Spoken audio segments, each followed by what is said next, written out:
cup of coffee, then I'll go. Good morning. I logged in a few minutes early because of the software. I'm just not familiar with it yet, and I want to make sure that the connection was good. I see there's some comments here. I'm going to start in a few minutes. What do we got? About 2 minutes. I will actually get started on the coffee time today. But those of you that have already logged in and made a couple comments, thank you, I appreciate it. The feedback is helpful. And if you can see me, if you can hear me okay, if everything seems to be functioning, if my sound and video is in sync, if you could let me know those things, I would appreciate it. I think I found the sync problem.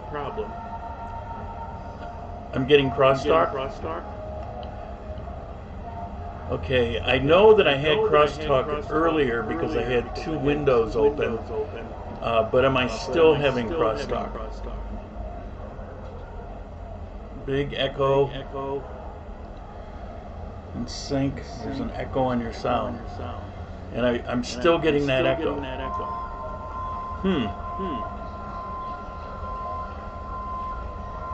Well, that's not good.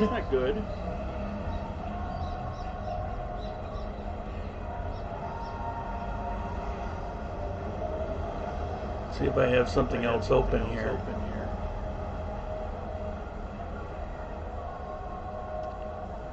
Okay, is there still an echo?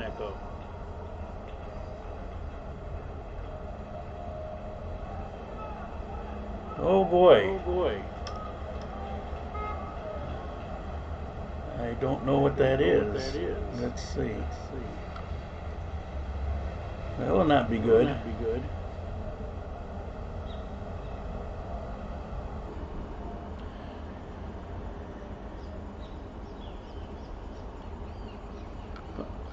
Can you hear me now? Did the sound go off?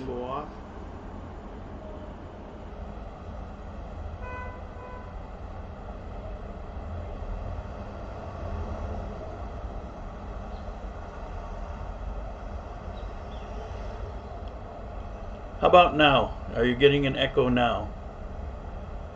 I think I might have found the problem. Hopefully.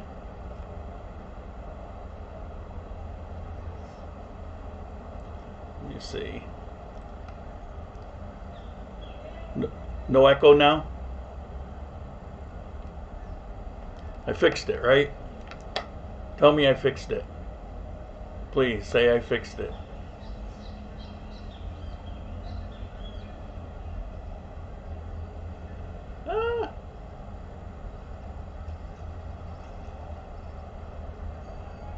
Is it repaired now? I think it's repaired.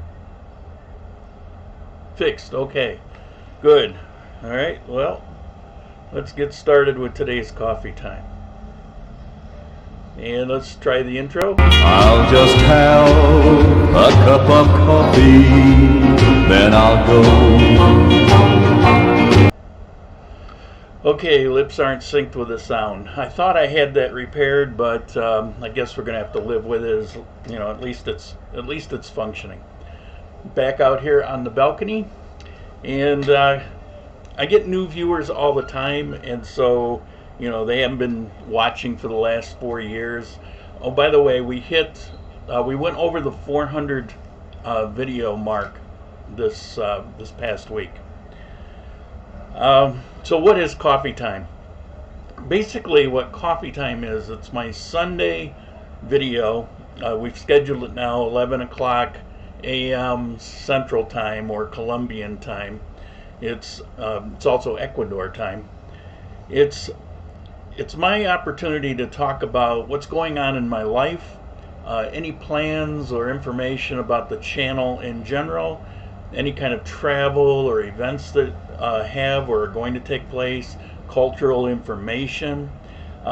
It's kind of a discussion because we've got chat information here where you can contribute, you can ask questions. Now I do request that your questions come towards the end When we get to about a half an hour, at that point, ask whatever question you want. Put 4 question marks preceding the question so I don't miss it, and you know, try to respond to it.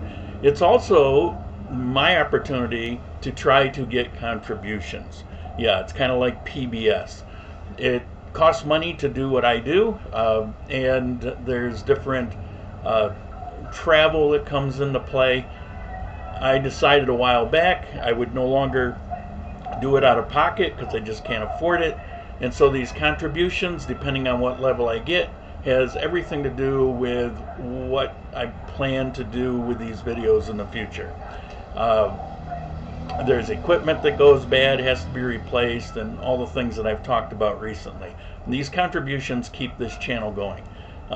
They certainly are not going to make me rich, but hopefully they're going to save you a lot of time and headache by having good information, whether you're going to Ecuador or Colombia on a vacation, or if you're contemplating moving to one of those places. The value of the information in these videos will come back to you many times. Okay, so today's topics. I'm going to talk a little bit about the software tests that I did and the software that I have. I want to talk about rain in Cuenca. Big topic right now. I also want to talk about Justin and his doctor.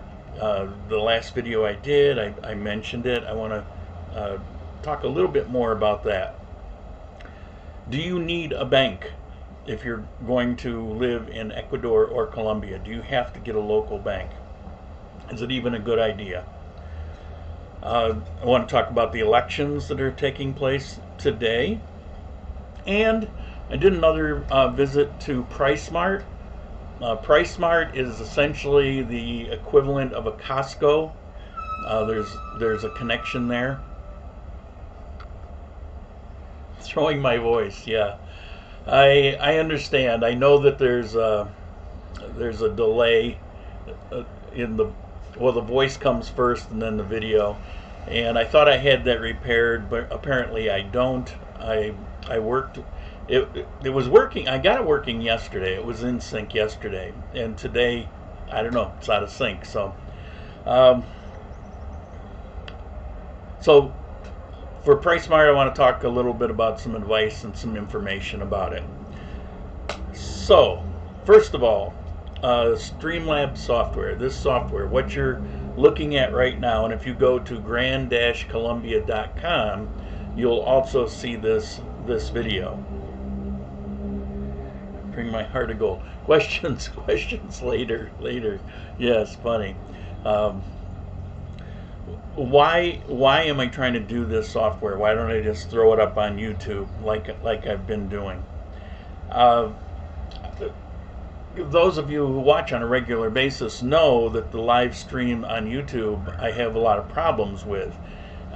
The connection gets broken, and then there's a 10 or 15 minute delay while I have to actually create a new link, and then you've got a new place to go. It's definitely the Russians. Aren't we all in cahoots with the Russians somehow? But it's YouTube's connection live. Just their software is just not very reliable. That's why you see any YouTubers of any extent use different software, because it's hard to get it going right. As far as this chat goes, there's been a couple times when I've done this and I couldn't see the chat. You will lose the chat sometimes, but you have the advantage where you can simply refresh it. I can't do that, because if I do that, then it breaks the feed, and then it takes another 10 or 15 minutes to create a new link and get the address out there. It's a bit of a real pain in the butt. And what happens if you're trying to watch this and you have these constant interruptions, it's not very good.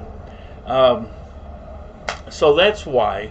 Also, I need kind of a better way to handle contributions. I appreciate a lot of you contribute to the channel, and it's why we're doing what we're doing. And you know, a lot of questions.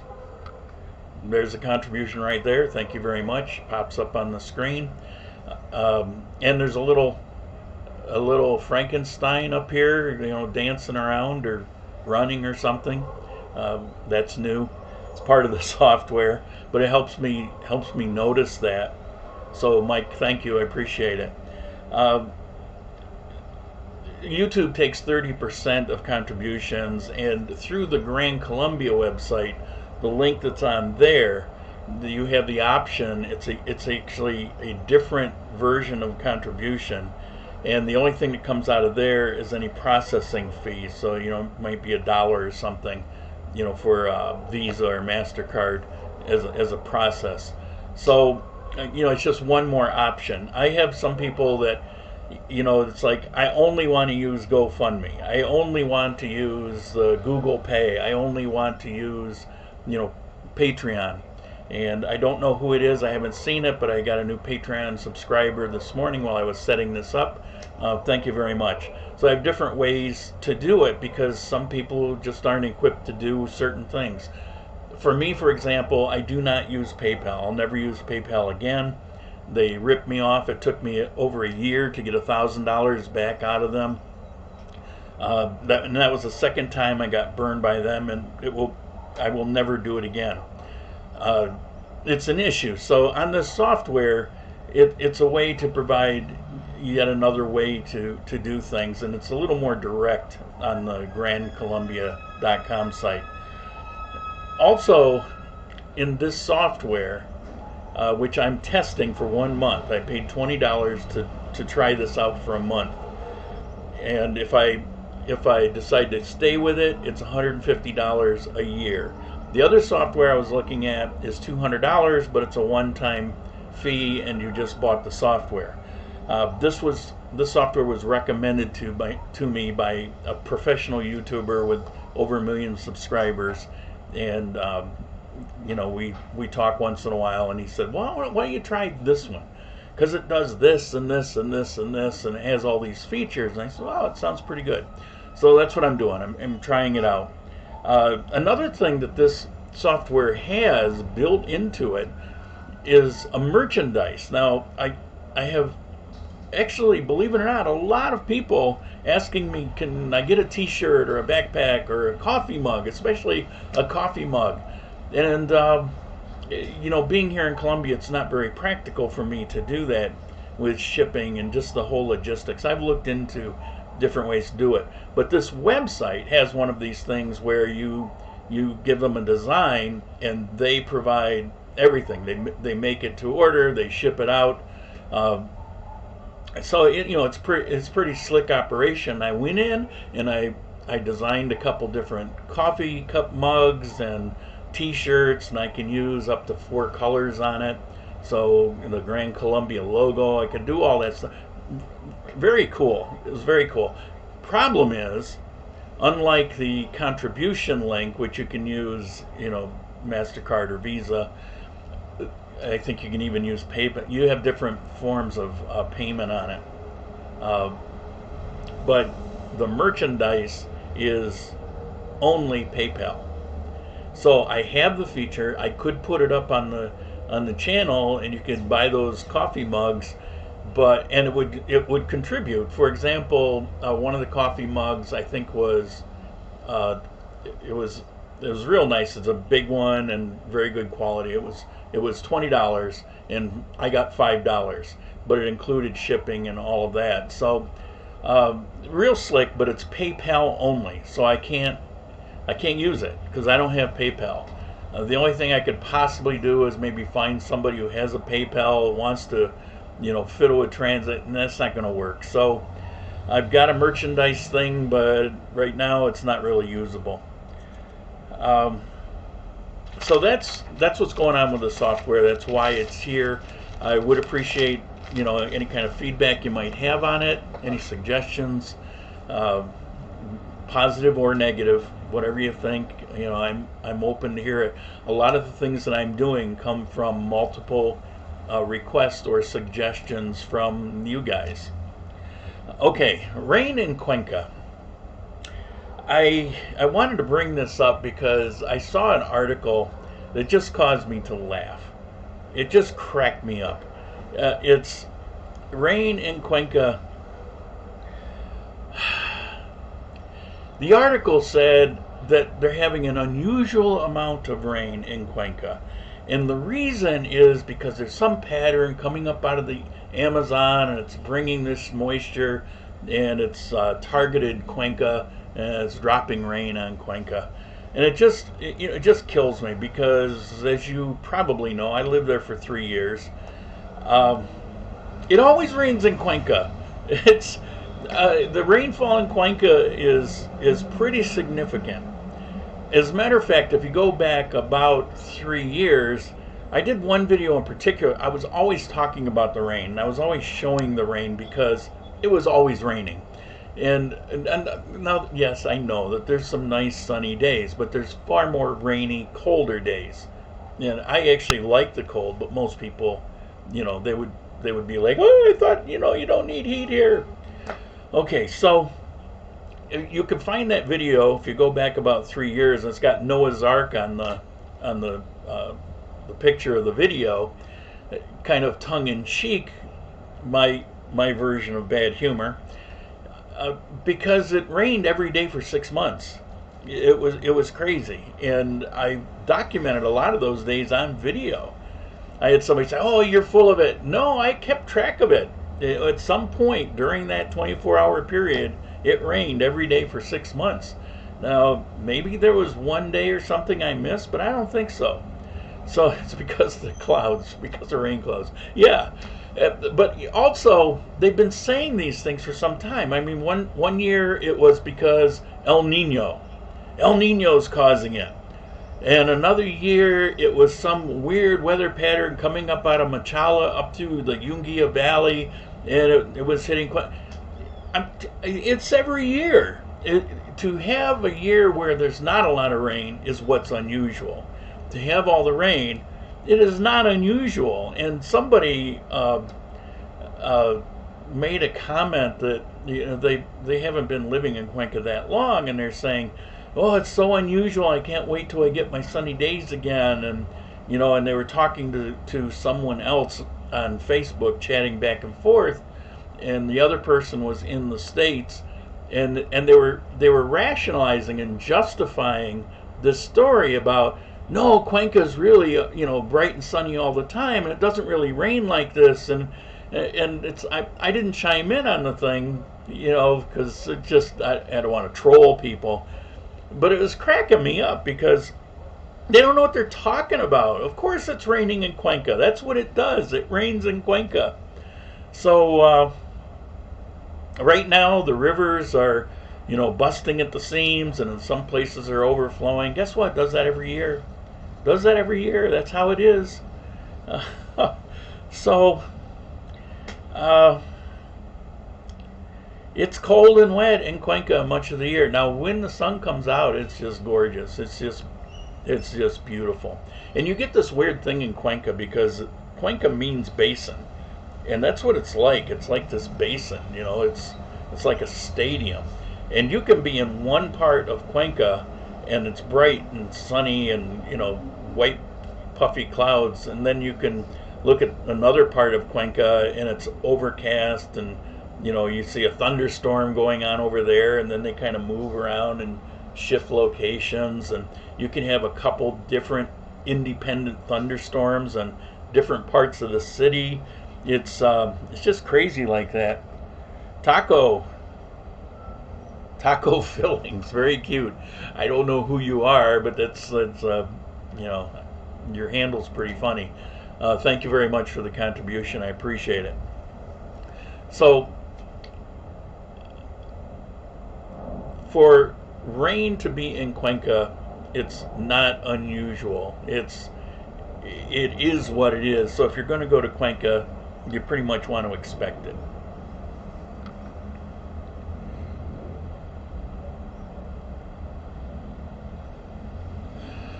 Okay, so is it raining where I am? Yeah, we get rain a good part of the year on an almost everyday basis here. But there's a difference. The rain that comes here is, for example, last night it rained throughout the night and it didn't stop until about 6 a.m. And that's pretty common. It mostly rains in the afternoon or in the evening. And right now it's a very cool blue sky, lots of clouds. It's a gorgeous day. The temperature is, I would guess, about 70, 72 degrees. In the warmer part of the year, which we just came out of, summertime is the warmer part of the year. We got up into the higher 80s, but for the most part, it's breezy and it feels more like 78. So it doesn't get too hot, it doesn't get too cold, and it's more because of where now I'm talking Armenia. I'm not talking about all of Colombia. I mean, because if you go to Cali, it's hot as hell, in Cartagena and a lot of places. I mean, look where you are. I mean, you're on the equator. It's going to be hot, but you get that elevation that cools you down. And here in Armenia, we get a particular weather pattern. And that weather pattern means, for me, that I can get up in the morning, I can go out, I can do all kinds of things, get back here early afternoon and never have to deal with rain, or almost never. Rarely have to deal with rain. But if I want to go out later in the afternoon or in the evening, I better take my umbrella, because there's a good chance that you're going to see a little rain. It doesn't usually have endless downpour rain. It's usually kind of a short thing, but occasionally, like the one last night, I don't know what time it started. I'm gonna guess around 10-11 o'clock, and it just kind of rained on and off until around 6 a.m. So it was a pretty good long soaking, but that's part of why it's just beautiful and lush and green all the time. Warmer than Colorado. Yeah. So depending on where you are in Ecuador or in Colombia, you're going to get different patterns. But the thing is, Cuenca, I mean, rain, it just rains. Justin and his doctor. Now, I know this is of interest to a lot of you. Justin is, for all intents and purposes, blind in one eye, can't see out of the other. I know that's a bad joke, but in his case, it's true. He can't see out of one eye at all. In the other eye, he can make out shapes, and if it's a bright day, he can go out and walk and notice obstacles. But if it gets dark, he can't see anything. And he came down for a few months, did pretty well, went back to the U.S., and now he's back here for about a year. And I mean, I don't know exactly why that is. It's not my business, but he's back about a year. He's not living too far from me. Really nice guy, despite the fact that he's a vegan. So he's here, and he got an infection in his foot. I didn't even ask him how, but he got an infection in his foot, and it got bad. And he hadn't been back here very long. It got so bad he couldn't walk on it. So here he is, stuck in his little apartment. I think it's through Airbnb. He's just stuck here. Now, he does have somebody who's his assistant. She helps him, go shopping and doing different things. Well, now that this has happened, she's there, quite a bit to bring him water and make him lunch and things that he just can't do for himself. So he wanted to get a doctor to have this taken care of course. And so he asked me, and I told him. He asked me actually where, a hospital is, and I told him. But then he got back to me, and I mentioned this in the other video. I actually felt bad because I didn't suggest it, and I knew it. He got back to me and said, well, I think Lena, his assistant, got a doctor to come to the apartment. Well, of course, and that's a good way to do it. But there's some information about it I think you might want to know. And I guessed when I mentioned it last time, but now I have the actual information. His first house call, when this doctor came to his apartment, it cost him, it was in pesos, but in dollars it cost him $15. That was for his first visit, plus whatever drugs or whatever the material cost was. And then he's had her come back every single day. She comes back, change the bandages. This is serious. I went to visit him, and I won't get descriptive, but it's kind of nasty, and it's clearly very painful, and it's around his toes. I mean, you just can't walk. So every day she comes back, changes the bandage. One time she came back and gave him an antibiotic shot. He has a prescription, but like something really to kick it in the butt. And those visits are the equivalent of $9 a day. It's actually, I think, $8.77, but we'll say $9 because the exchange rate, fluctuates a little. So if you're here and you get sick and you say, well, what do I do? Now this is even without health insurance. And he said the doctor is very nice, very capable, spends time with him, takes very good care of him, and that's what it costs for a medical professional. Do you need a bank? This came up. I was actually watching someone else's video, and there were comments on it, and one comment was this guy who doesn't live here, this was actually talking about Colombia, but this applies for Ecuador. But he said that if you're going to live in Colombia, it's absolutely essential that you have a bank account.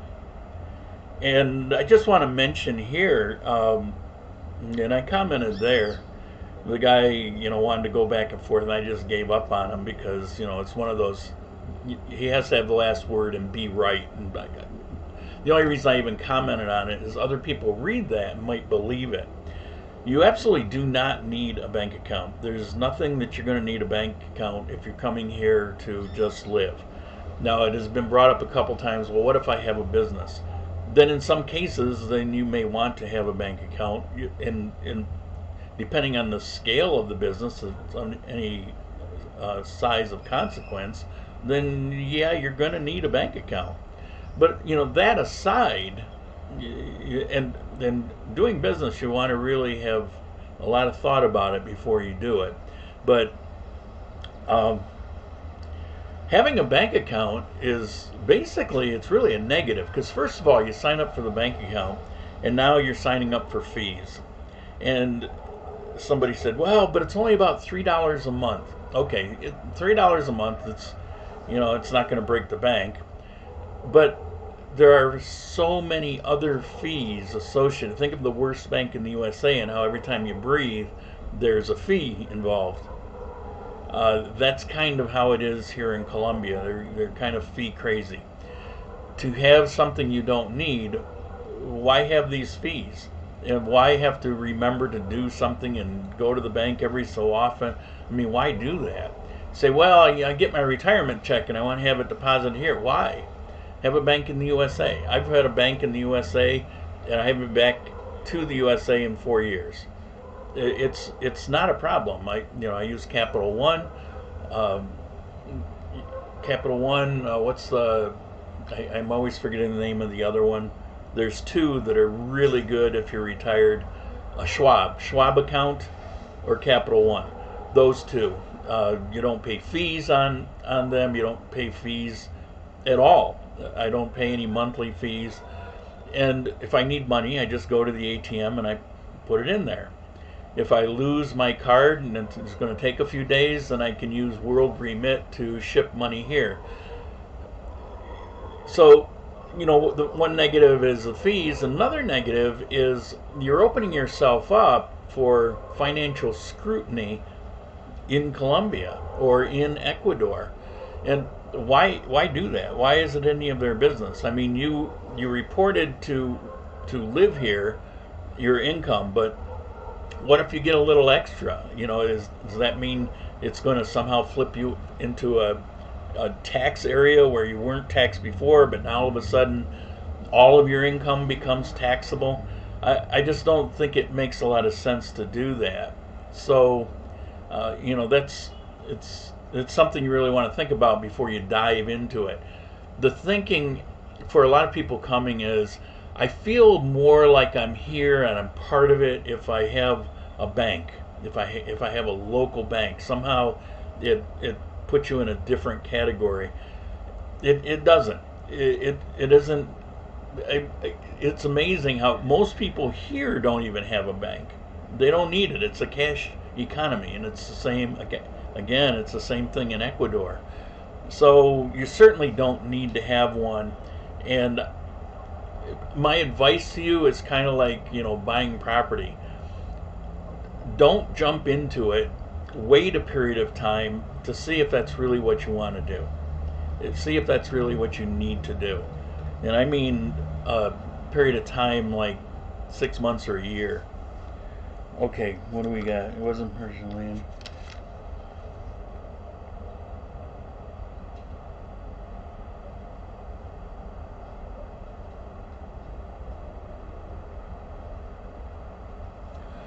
Okay, remember, if you got questions, put 4 question marks so I can find them. I don't want to get distracted right now, though. I'll answer any kind of later. I'm getting close to the questions, though. Elections today in Colombia is an election day. It's not for the president, but it's for a lot of offices, essentially state and local. The State Department put out a warning, said that it was dangerous, that there's going to be all these bombings, and if you're in Bogota, don't leave Bogota. Election days in Ecuador and in Colombia are no drinking days. Bars are supposed to be closed, and stores are not supposed to sell beer and alcohol. Of course, some of the smaller ones, particularly out in the country, they're going to sell beer and alcohol. But for the most part, it's a dry day on election day. Is it dangerous? It's dangerous. Like, this is what people want to know: is it safe in Colombia? Is this dangerous, etc., etc.? Colombia is a big country, and bad things happen in certain places for the most part. Right now, you got the ELN along the border of Venezuela that has some dangerous areas in it. You've got what used to be the FARC, but the Mexican narcos that are down on the border of the Pacific and Ecuador, right in that area, the lower west, the southern west corner of Colombia and in Ecuador. Those are dangerous areas. Outside of, think of it this way, with all the shootings and murders that take place in Chicago, there are areas of Chicago you absolutely should not go to. You're just looking for trouble, right? But does that mean you can't go to Penn State, Pennsylvania? Does that mean you can't go to Syracuse, New York? And Colombia is the same thing. You have areas where, yeah, there could very well be a bombing or something today around the election, because in those areas there's some intimidation. It's a struggle in this country, but these kind of things are a struggle everywhere.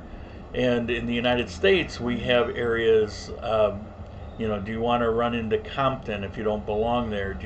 There's areas of Detroit you don't really want to go.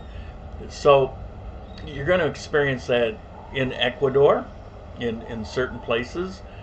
There's 5 areas of Cuenca that are just, if you go there particularly after sundown, you're just looking for trouble. It's just foolish.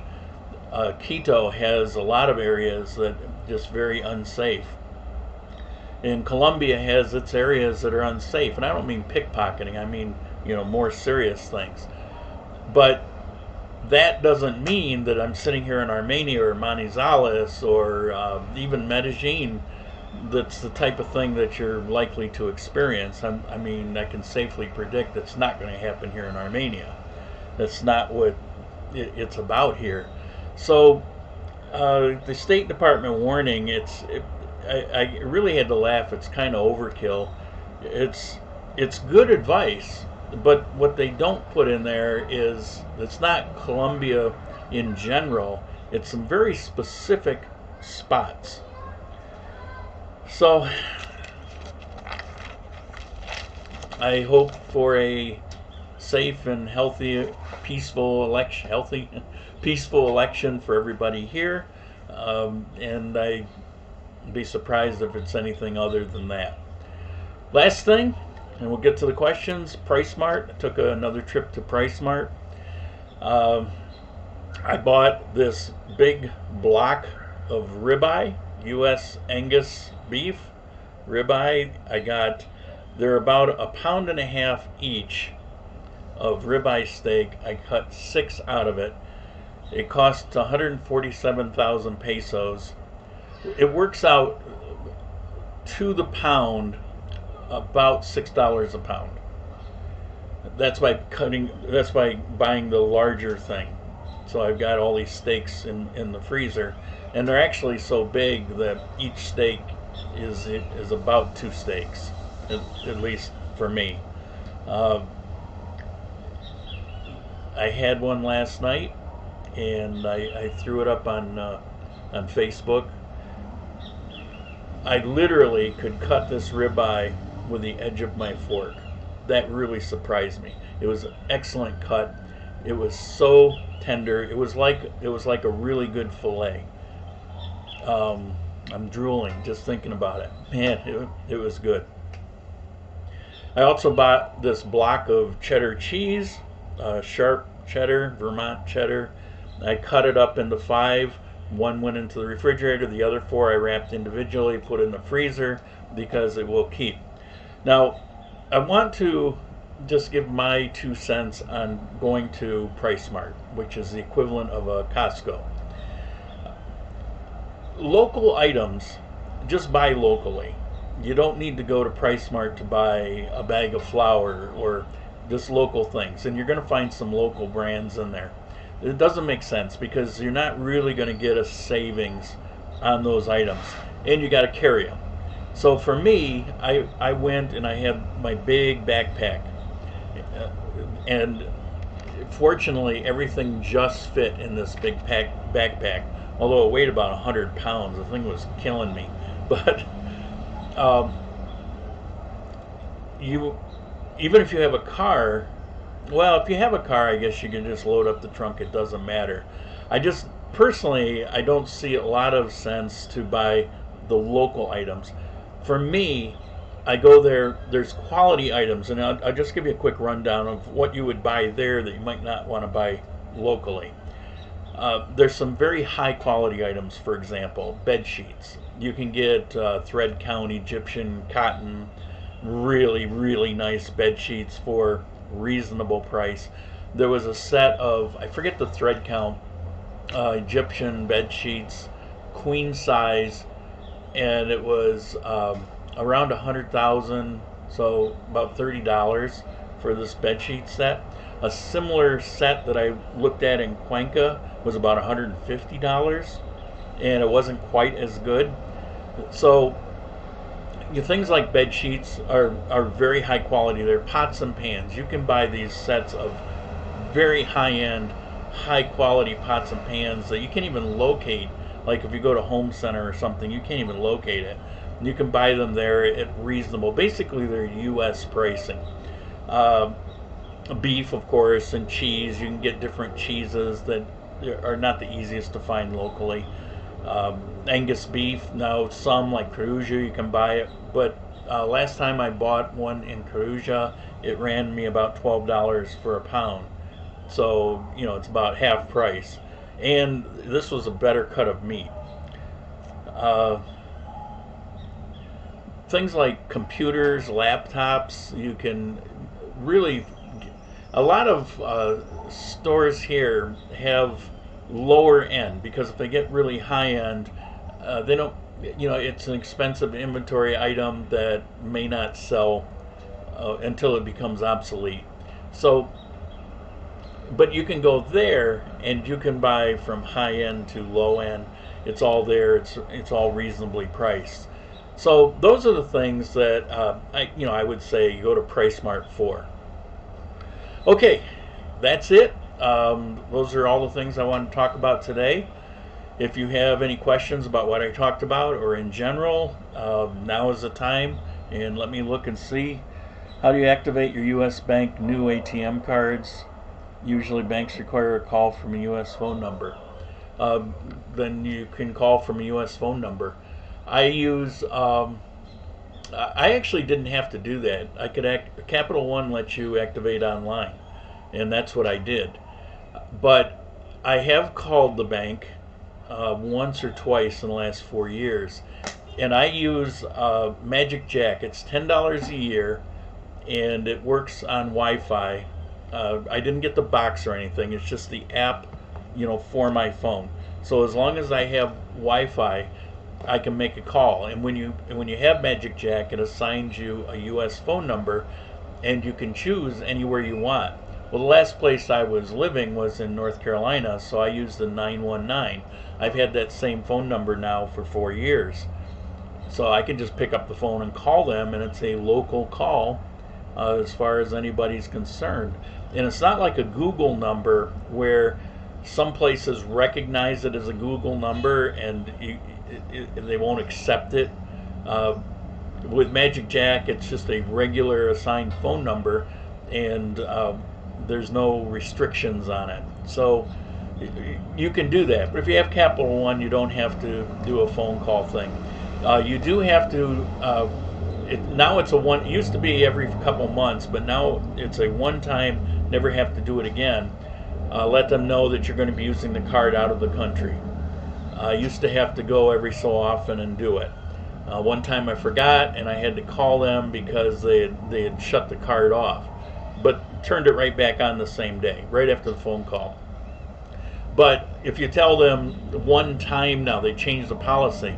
So one time I went into my account online and I just said I'm out of the country. That's it. I haven't had to do it since, and that was almost 2 years ago. So it's really painless. All right.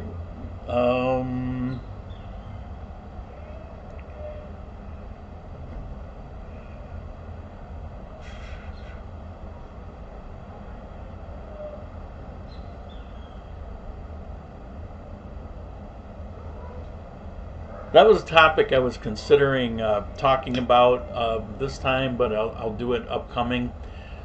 The riots that took place in Ecuador and the ones that were going on in Chile, and you see different ones. So there's concern about that, and I would like to at some point make comment on it. Is it likely you're going to see that in Colombia? It's very, very unlikely, and there's reasons why it's unlikely. But yeah, when those things are going on, you do want to be careful. People, if for example you have a handful of people in another country and they're resentful of you, and it's their opportunity to take it out on you. So you just want to stay clear of that kind of thing. But it doesn't mean you shouldn't go to Chile, you shouldn't go to Ecuador. Just plan your trip around that kind of activity.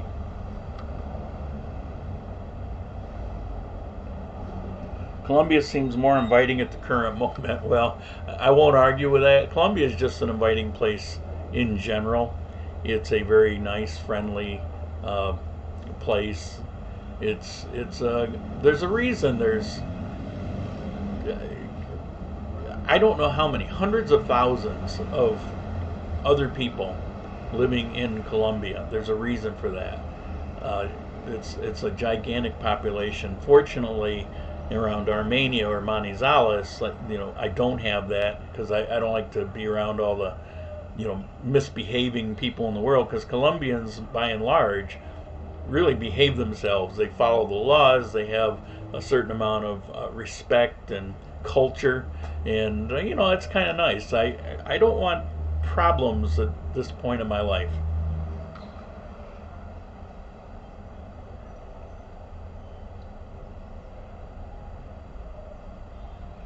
How is Christmas time in Armenia? They're big on holidays here. They've had their Christmas stuff out for a while, and it's like in the U.S. you have the Christmas celebration for the kids that have all the toys and like that. You know, they light up the town. You also have the, you know, very religious part of that content. It's, you know, it's not lost here, so there's a lot of that. You're going to have a lot of like Catholic masses going on, you know, various celebrations. So, you know, it's a good time of year. Halloween is a big thing here.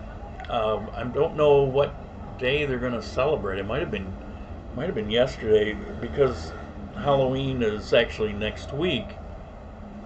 I'm not sure. I've been really preoccupied with the software and a lot of things that I'm doing, that I vaguely realize that Halloween's out there. Although I get in the elevator in my building and there's all these Halloween decorations and, you know, around the building.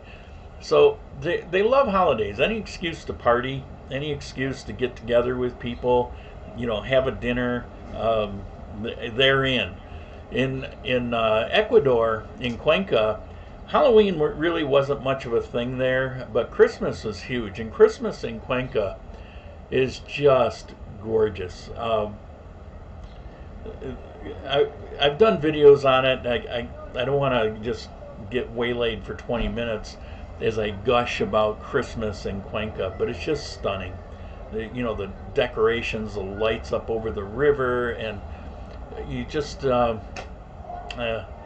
yeah, if you're ever going to visit Cuenca, Christmas time is a time to go. It's just amazing. Can relatives call you on Magic Jack while in Colombia? Do you recommend a Colombian SIM card? Great questions. Yeah, if you've got Magic Jack, they can call you just like you've got a telephone. Of course, they can call you. You can call them. I get calls on my Magic Jack, rings on my cell phone, as long as I'm connected to Wi-Fi. Now, you don't have to be connected, but there's another charge for that, and I had no need for it. So I went with the $10 a year, $9.99 a year. And so, yes, SIM card, do I recommend it? If you're going to be here for a period of time, excuse me, I would say yes. If you're only going to be here for a few weeks, if you're on vacation or something, I don't know that it's going to be that important. You know, it's a personal call. But I will mention one thing, and it is not just Colombia, but we're talking about Colombia at the moment. When you come here and you get a SIM card, and I did this, I came across the border. I hadn't been here in about 10 years. I come across the border a couple years ago for the first time back, and at the bus terminal in Ipiales, at the Ecuador-Colombian border, I just bought a SIM card and I put it in my phone. After about a month, that phone no longer worked, and as a matter of fact, it was locked. And so I was coming here for about 10 days, going back to Ecuador. After a month or so, I would return for another about 10 days, week and a half or so, and go back. I did that, I think it was 7 times in total over 2 years, and it locked my phone. Well, what I've learned is, actually, if you go to Claro or Movistar, you know, the actual companies, they will charge you a fee. I think it's like $7 or $8 along with the SIM card. And what that fee is your cell phone has to be registered in the country. I know this is true in other countries as well, but in Colombia you can go to the phone company. So if you buy that little SIM card, you know, at the bus station or at the airport or just out on the street, it will work, but it will work for a period of time, and then your phone will basically be blocked out. And then you have to go in and pay a larger fee to get it unblocked and registered. So you have to register your phone. I'm guessing it has to do with phone thefts and being able to track those things, but I don't really know. I just know that you want to do that. So if you're coming here and you get a SIM card, it's really the smartest thing to do is go to the company that you're going to get it from, Movistar, Claro, Tigo, whatever company that is. It's like Verizon or whatever. You go to one of those and get your SIM card and have your phone registered, and then you'll never have a problem.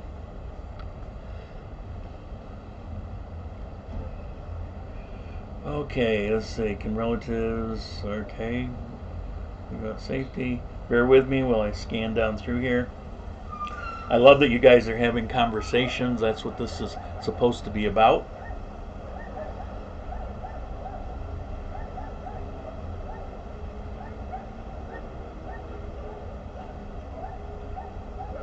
Colombians will fight any hostility. I agree. I'd love to expound on that, but not today. Ecuador is strange, very eccentric in ways you can't put your finger on. Similarities to Peru. That's actually a really good statement. A very good statement.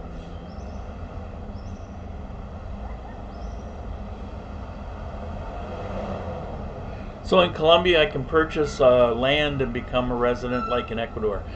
Yes, you can. And on the my Facebook page, Adventures in Gran Colombia, I actually posted up a podcast that's about an hour and a half. But in the first 10 minutes to 25 minutes, it talks in detail about various kinds of visa, and it's actually an attorney that's talking about it. So if you go to that page and scan down, you'll find it. It's an excellent podcast, and it's up to date. It's current. It talks about getting a visa through business, a student visa, a landowner or an investor's visa. So absolutely, try to track that down.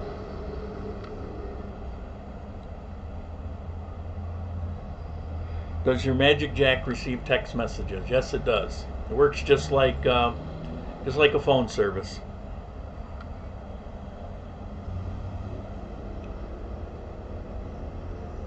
Yeah, you type $signs, but of course that caught my eye too, right? I thought you had to change SIM cards. I'm not sure quite what you mean, but if you're going to be here in Colombia or Ecuador for any period of time, you want to get a SIM card, you want to change the SIM card. Now some phones you can actually put 2 SIM cards in. If you have Verizon, for example, and you come here to Colombia, your phone won't work. It's not going to function. I think T-Mobile now is hooked up with some company here, and I'm told, and I don't know firsthand if it's true, but I'm told that T-Mobile will now function in Colombia. Very possible. It makes sense. But basically, if you're here for any period of time, then you need to get a SIM card for the companies here.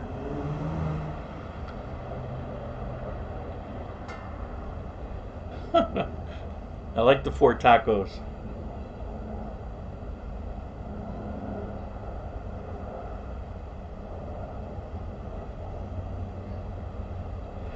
Okay, if you have a cedula, is it adequate for hotels, flying, etc.? Or do you have to use your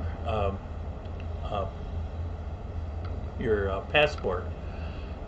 I'm not quite understanding the question. If you have a cedula, you can do all of those things. If you have a passport, you can do most of those things. If there's certain things you can't do with a passport that you have to be a resident here to do. Like, for example, you can't get, well, depending on, there's exceptions because there's different companies with different rules. But let's say, for example, you want to sign a lease for a year. There's a good chance you can't do it if you're not a resident here. Let's say you do manage to do that, but you want to get internet. There's a good chance that you're not going to find a company that will do it on a passport. They're going to want to do it on a cedula. If you want to open a bank account, there's a few exceptions where you can do it with a passport, but for the most part, you're going to have a cedula. And there's similar kinds of things in Ecuador like that. So nothing is ever always, but for the most part, if you have your cedula, then you're set.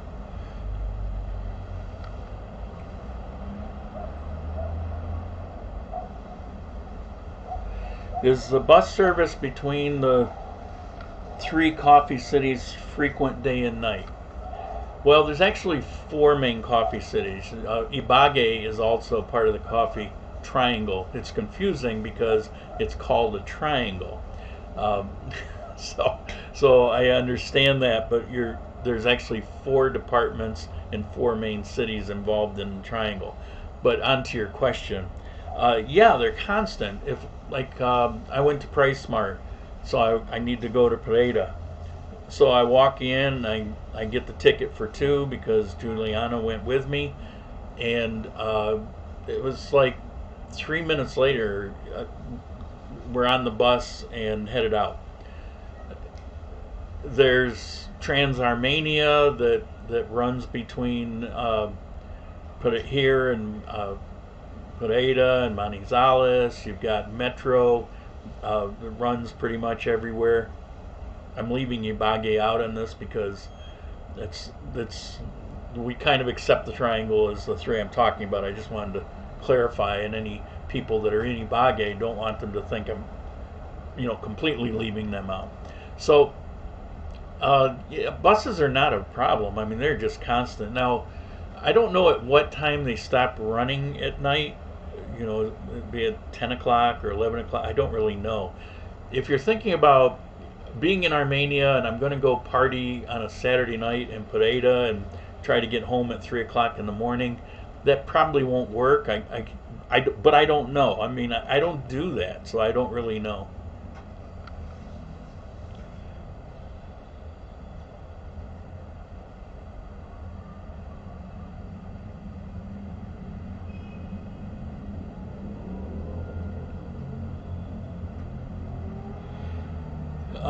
There's questions here that I'm seeing, and I'm having a hard time sorting through. Please put the 4 question marks ahead of it. So bear with me. There's going to be a pause here. I want to answer the questions, but I've got to sort through here. Okay, can you compare and contrast the pros and cons of living in Armenia versus Cuenca? Well, it's real simple. I mean, I'm living here in Armenia, and I lived in, Cuenca. I know it very well. I know Cuenca better than a lot of people that were born there because I do these videos, and I made a point to visit everywhere and to talk to people about every topic you can imagine. And you'll see that in my videos. I mean, I cover a lot of things there. And I find the same thing here in Armenia, that local people I'll talk to, they're amazed that I know so much about the local area. Well, it's because I have to. I'm constantly doing research, and I'm traveling and videoing. When I say these things, I don't say it, just on a simple impression. It's pretty studied. And the contrast, Cuenca is a beautiful city. It has this old world charm to it. There's very nice things about it. I enjoyed the time I spent there. I definitely want to return and visit it, but it is not a place that I want to, live forever. That's not home. It never felt home to me. It's the beautiful city. I've said it before, and I'm actually quoting someone else, but he said that this beautiful old city charm at some point just becomes old. And it's very true. There's a lot of things that are just backwards, that are frustrating, and it's a compromise to live there. Now, I know there's people that go there, and for the first year or so, they don't see it or don't want to acknowledge it, and a lot of people don't want to admit that maybe it wasn't the best choice in the world. But there's a reason that so many people go there and leave after the first year. There's a reason for it. So, is it a beautiful city, and can you have a good life there? Yes, I had a great life there, and I lived in and around Cuenca. I lived in Cuenca in 2 different neighborhoods for 2 years, and then I lived just outside in Giron for a year. I would live in Giron probably before I would live in Cuenca, but there's still a lot of compromises. And Cuenca is, it's kind of pricey, despite what people want to keep telling you. It is not a cheap place to live. Here in Armenia, it's a cheap place to live. It just is. And Medellin, not so much. Medellin is kind of pricey, depending on where you want to live in Medellin and how you set yourself up. But in Armenia, you can live pretty cheap, even in the nicest of things. So financially, it's better here. Long term, for me, it's more comfortable here. Or you can include Manizales in that. People here are much more accommodating, much more friendly. And I'm not saying that there's not friendly, accommodating people in Cuenca. I'm just saying that if you live there for a while and then you live here for a while, there is a stark contrast. It doesn't mean that Cuenca isn't better than 85% of other places you might go. It just means that here it's just that much better. And I like that. I like the positivity. I like the energy that exists in the people here. Above FARC question. How am I going to find it? Copy and paste it, and I'll see if I can get to it. What I mostly meant with a cedula was whether you need to carry your passport when checking into. No, if you have a cedula, you don't. I haven't. My passport hasn't moved from its spot in a year. You don't want to carry your passport. As a matter of fact, I don't even carry any information about my passport because I have a cedula. If you have a cedula, you do not need to carry your passport unless you're going to go in and out of the country. And even then, there's some exceptions. Like if I go to Ecuador, I don't really have to have my passport, although it's easier if I do it with my passport.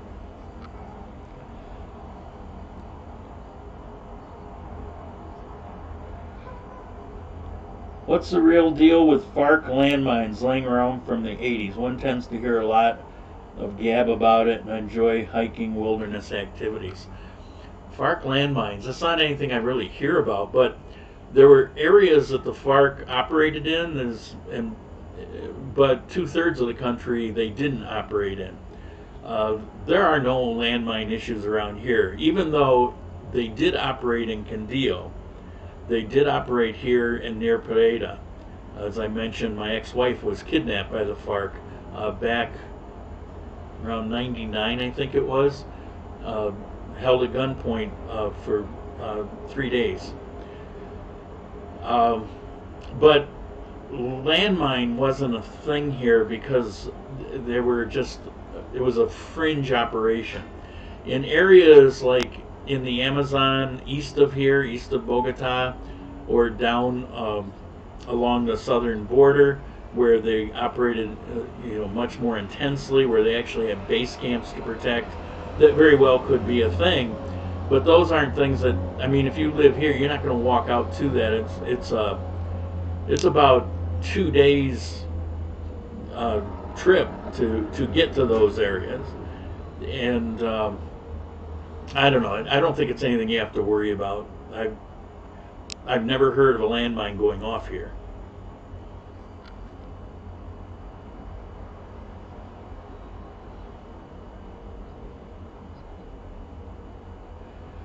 Okay, gringos don't stick out as much in Colombia as in Ecuador. Well, that's absolutely true because Colombia is really a distinct melting pot type society. So you can have a 6'4" blonde-haired, blue-eyed Colombian that was born here, and you can have somebody that looks indigenous, looks like a Navajo Indian or something. It's all over the place. Now, what you have in Ecuador is you'll have some European-style people, basically white gringo-looking people, but I think it amounts, as I recall, is less than 10% of the population. And the majority, 60-some% of the population, is indigenous or indigenous mixed, that basically look indigenous, native, or however you want to phrase it, original people that have a distinct look. They're very short, tend to be darker, not necessarily.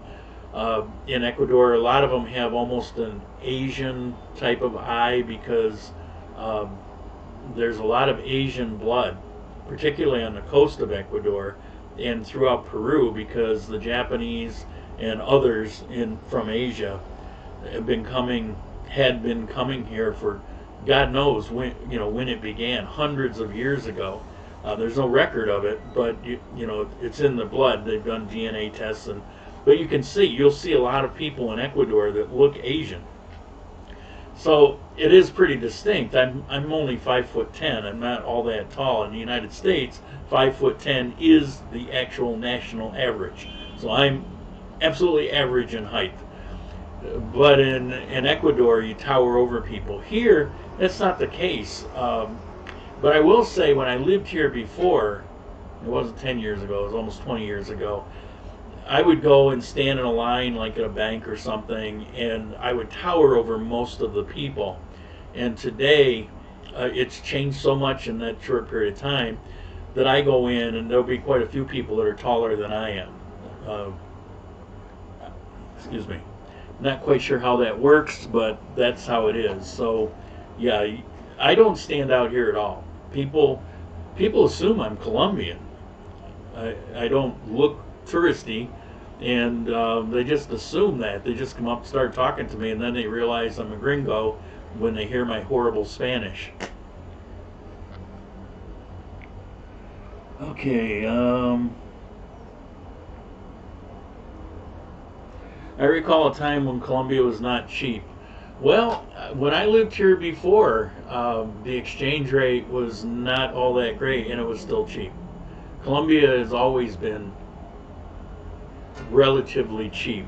I do agree that the exchange rate will be cheaper from one time to the next, but mostly where that comes in is you'll have, like 5 or 6 years ago, there was about a 6-month plummet in the peso, where it was around 2,000 pesos. Because it happened in such a short span, that during that time period you would definitely feel it. But historically, it's not really like that. It's more like that kind of deal. If you get a drastic shift, yeah, it's gonna feel tough. But overall, it's kind of like stock market. You get stock market that just over time, it's a constant increase, but there are times when the thing plummets down and you can lose your butt. So think of it that way.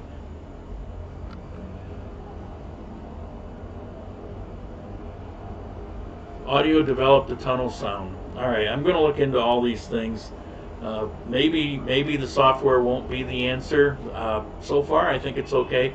I would love if you could email me or put in comment section your opinion of any detail about what you think of this software, the idea, or anything I explained about it.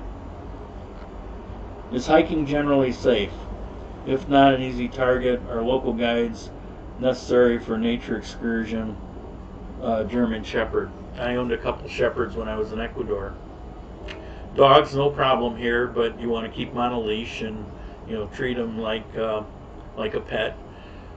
Hiking is a thing here. I mean, it's known for that. I'm too old and fat to be getting out and communing with nature like that anymore. But I just don't want to kill myself. I don't want a heart attack. But yeah, it's absolutely a thing here. And if you go back, there is a guide I highly recommend. If you go back a handful of videos about the company birding something, I did an interview with a guy who owns a company that has these tours and excursions, and first time or 2 or 3, I would absolutely pay a guide to go do these things, because he's going to show you best places to do it. This guy that I interviewed, he's off the beaten track, and he knows places that no gringos have ever been before until he started doing this about a year ago. Very fascinating places. Actually, I'll be doing one with him soon, and I'll video during that. But hiking is a thing, and you can do it pretty much anywhere. I would recommend a tour at first. Is it safe? Absolutely, it's completely safe. You're here in the coffee region. You don't have, go do this. You're not going to get kidnapped. You're not going to get blown up. You're not going to get shot at.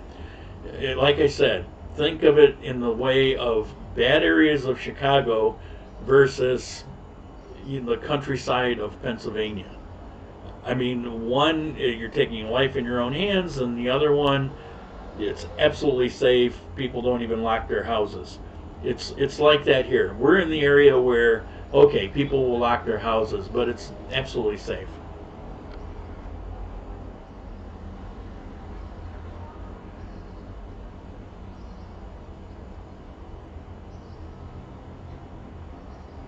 Any problem buying gringo size clothes? You mentioned XL. I've seen up to 3XL. I'm told by somebody that you can get 4XL. I don't know if sizes go beyond that. Is it a problem? No, you can get it, but it doesn't mean every store you walk into is going to have it. But yes, you can get it. You can also buy online. You can buy online within Colombia, so it's not even coming in as an import. Or you can, I can go on Amazon and buy more black T-shirts, for example. We're in Ecuador.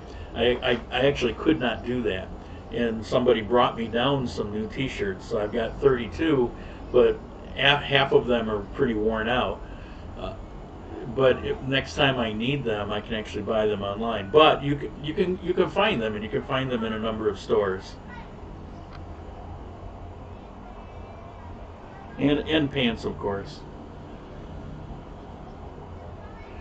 How's the new camera and the gimbal, and is it working out? Have I figured it out? I have not figured it out. What I'm stuck on right now is the ISO settings and issues with that.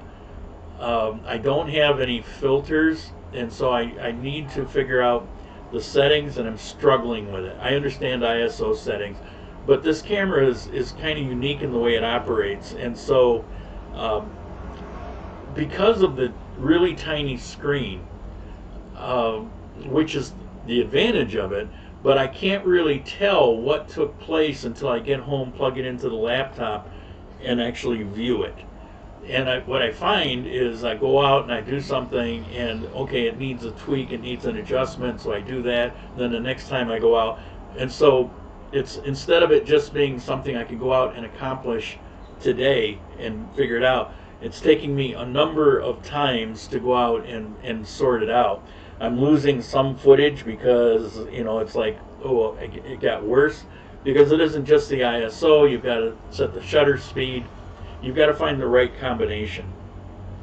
If I put it on automatic, it works okay, except when you have bright skies like you do here, it can kind of overwhelm that automatic setting, and it'll try to set it to the sky instead of what's in front of you. It doesn't always do that, but you've seen that in some of the early ones where I had it on automatic, where if I got a little bit of the sky, it just kind of washed it out.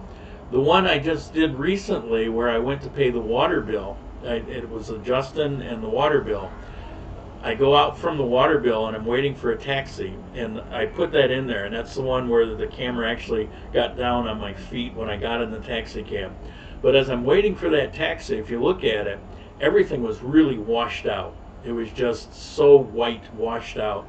And then I put my arm up, and for a moment it shadowed the sky, and the colors and the picture, everything clicked right in to perfect. And then I put my arm down and it went back to being washed out. It's those kind of things. That automatic feed was affected by that. That's why I have to rely more on the manual settings that will just kind of ignore the sky and deal with what's in front. When I do that, it's a perfect view. But right now I'm struggling. Like the last time I set it, everything was too dark. So the camera's awesome, and when I figure it out, it's going to be perfect.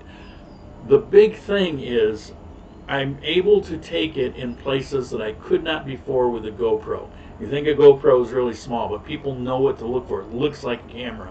This thing, people aren't noticing. And most of the camera is in my hand, and it's just this little small head that's really tiny sticking up, and people don't even notice it. And even if they do notice it, they don't know what it is. So it's going to work out okay. It is a little frustrating trying to figure it out. But all right, where are we?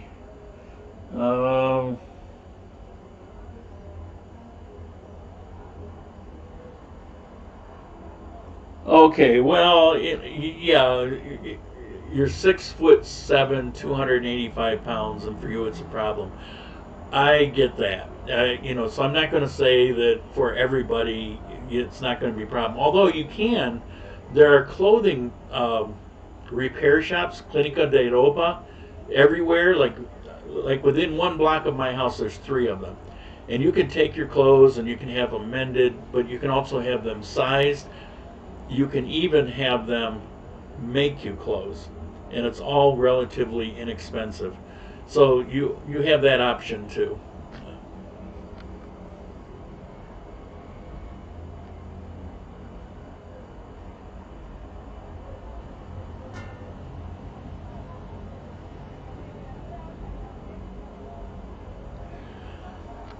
If visiting during Christmas, how much will be closed down? I'm not sure what you mean with what will be closed down. Everything in the U.S. for Christmas, what closes down? Maybe Christmas Day itself. It's similar to that. I mean, everything's open. The restaurants are open and functioning, and of course, all the transportation. So I'm not sure I'm catching what you're meaning, but no, the place doesn't shut down over the holidays.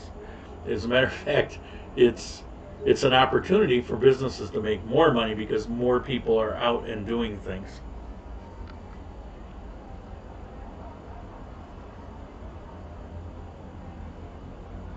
Can I recommend hotels in Armenia?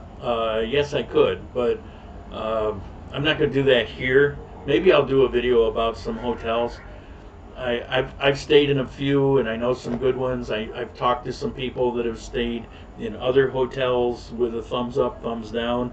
So maybe I'll put together something like that and share that. Or send me an email. I can tell you, about a couple. The thing with a hotel, it's mostly use a hotel to sleep. So for me, it doesn't make a whole lot of difference. The biggest thing is where it's located, and if you're not familiar with a place, then you don't really know the best location, and so that's mostly where I can contribute. Tell you, yeah, you want to get a hotel around here.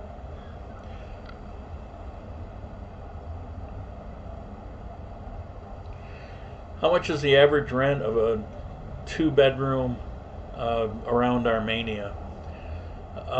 Well, I'm living in the north in the nicest of areas in a very nice modern building with all kinds of amenities, everything except a pool. It's got a jacuzzi and sauna and Turkish bath. It's actually got 2 jacuzzis, one on the 8th floor, one on the 1st floor. It's got a very well equipped modern gym area with lots of good equipment, a couple of those ski machine things, I forget the name. Nice bicycle. It's got the universal gym thing. It's got weights. It's got all kinds of stuff in there. TV, bathrooms. On the 8th floor, I've got you can reserve it. It's got a barbecue that you can use, a big stainless steel propane barbecue with 4 tables, 4 chairs. It's got a kitchenette area. It's got a couple bathrooms, one with a shower. Half of it is covered with a canopy, still open around the sides, but if it rains, you can be under there. Another jacuzzi there, and then the other half of it is just open to the sky. Beautiful area, and I'm paying $260 less now, because of the exchange rate. When I got here, it was about $280, and now I'm down to about $250 a month rent. Worst case is it'll get up to about $300. And that's 2-bedroom, 2-bathroom, although they are small. If you get really, really, really high end here. In Armenia, you're looking at maybe, and there's probably going to be 3 bedrooms. You're looking at maybe $500 or $600 top end. There are a few exceptions where you got 2 floors of the top of a building and your own private swimming pool and stuff like that, and then you might get up around $1,000 or something. But if you live in the if you don't live in the you live in a nice area but not necessarily in the north, you can rent a nice 2 bedroom 2 bath for, I don't know, $150, $170.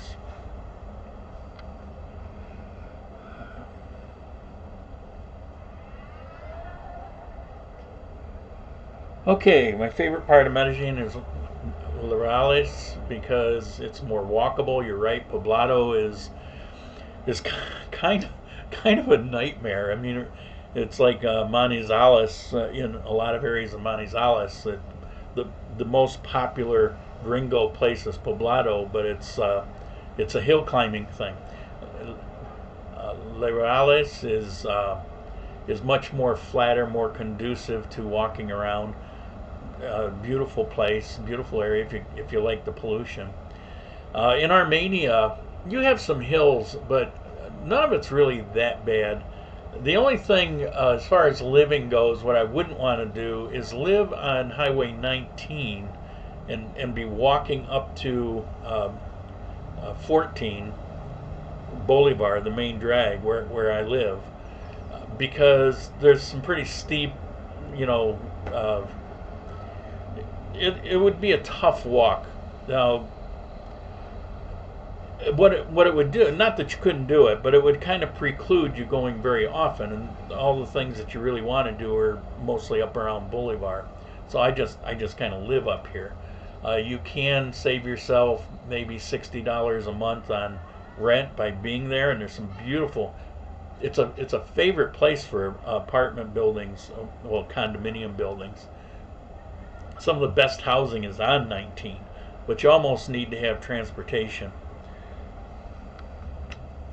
But walking in general, I'm walking almost every day, and I don't like the steep hill thing, and I can walk for miles and not really have to deal with much of that.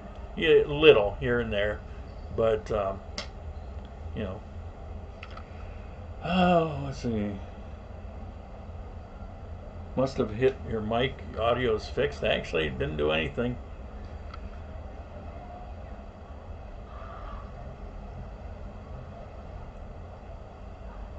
Okay, square meter size.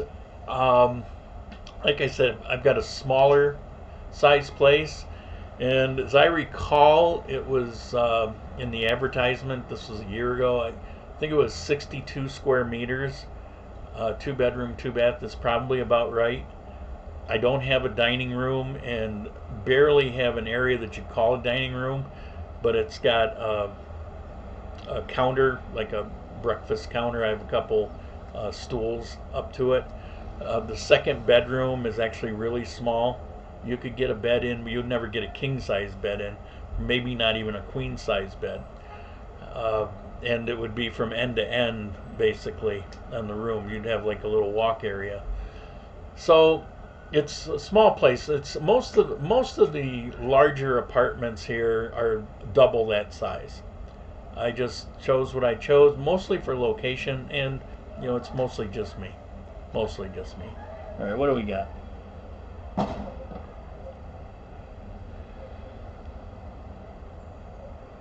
No, there's no pollution. The water's fine. I drink the water out of the tap. Depending on where you live in Armenia, you can do that or not do that. In the south, I wouldn't advise it, but it's not because of pesticides or chemicals. It's just you don't. There's always a danger of parasite or bacteria. I think bacteria is probably more of a danger in the south than even parasite. I mean, I haven't had any issues with it. Here in the building, it's filtered. They have their own plant in the basement. I visited it. It's actually right next to my parking area inside on the second negative -2 floor, and it's got this these big tanks, to a big tank for the water that comes in, and then a big tank after it filters, and then it's got a pressure thing to get it up to the the 10th floor or whatever. So no, the water is very drinkable. I wouldn't worry too much about it. I don't worry about it at all. Water table. I mean, the water, it's constantly, like I said, you get a lot of rain here. Everything's green and lush. There are Ecuador and Peru. They use, you mentioned DDT. They use those things there. They use chemicals that are basically outlawed, but you can walk in and buy them off a shelf. Colombia is not like that. Really, when you think about Colombia, if you want comparisons, you really want to think about basically the United States. It's in many ways it's very much like that, as far as it's not a ton of rules and regulation and laws, but they are big on laws about environment, safety, various protections. Like if you have a dog, they want to make sure that it's on a leash and you're cleaning up its poop. It's like more civilized, I will say. It doesn't smell like pee. People don't, pee on the streets here. It's which is a favorite pastime in Peru and even in Ecuador to a certain extent. It just you just never see those things here.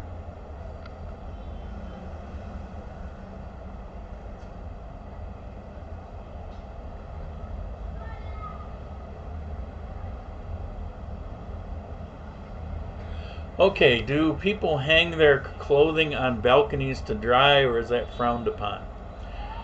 Well, I will tell you, you really don't see it too much here because most of the buildings don't permit it. And on my railings here, so I can do this here, see this railing?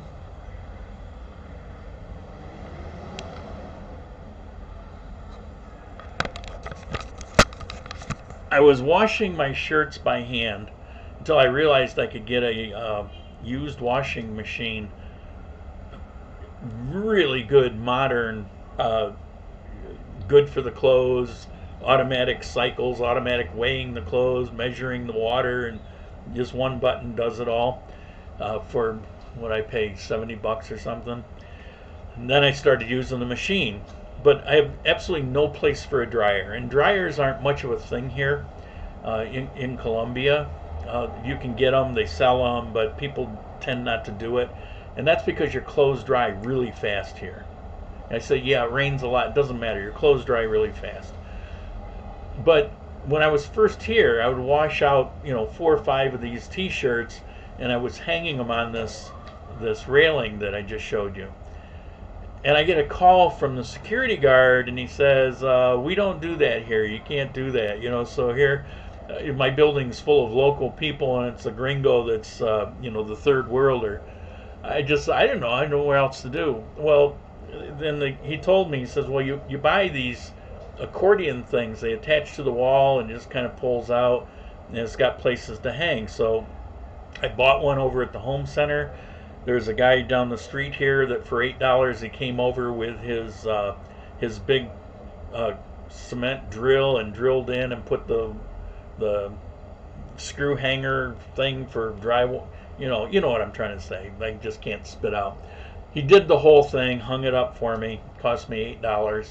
And now I pull that thing out. It's in the second bedroom, and I throw the clothes over it, and they're dry within the day.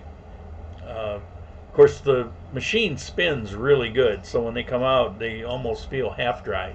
And then I throw them up there. There's a breeze always. That window's always open. The breeze comes through day and night.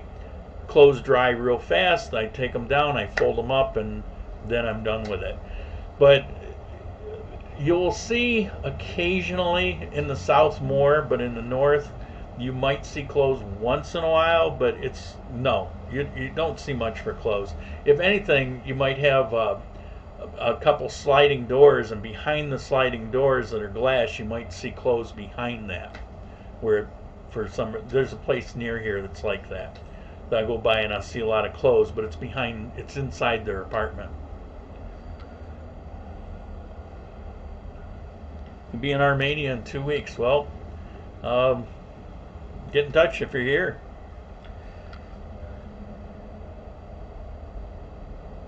Taco got kicked from the internet. Sorry about that, but I did answer. I did answer. I think that was on the landmines, but I think I got all the questions. And we're kind of long today, but had a lot of questions. The contributions that came in earlier, thank you. I appreciate it very much. One of these days, if somebody would go to the grand-columbia.com website, and on the right there's a place for contribution. If you're inclined to send a contribution, would somebody please try that out so I can see how it functions? It doesn't even have to be like now when this video is on. It can be at any time. But I would appreciate if somebody would send something through there and let me know that you did it, and I will certainly contact you back as soon as I see it. I have no reason to think it won't work well, but I would like to know firsthand if it works, how it works, if there's any delays involved. I would like to check it out. And Bill's Eagle, enjoy, Lauren. Thank you very much. Go Bills. I might not even have to say for the first time in a long time there's always next year. It looks like they're going to be at least playoff bound. So thank you all for those that are help me with various information on the software. I appreciate it. I appreciate all the questions. We've got a lot of new viewers. Please, please, please subscribe and hit the notification so you know what's going on. And with that,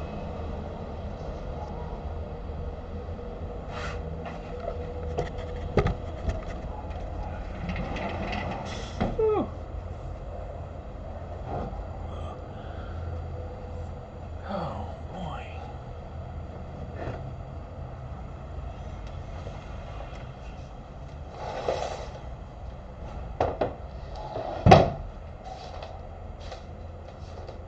Ay, Dios mío.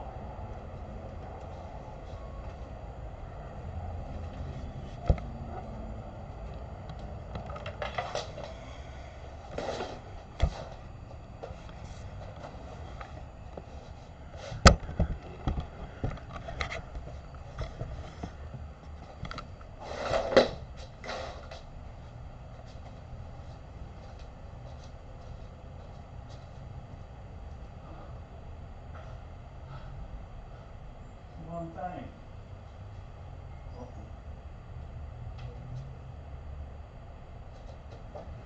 So how's your schoolwork? Escuela. Mañana. Antes 7 días. Ahora 3 días.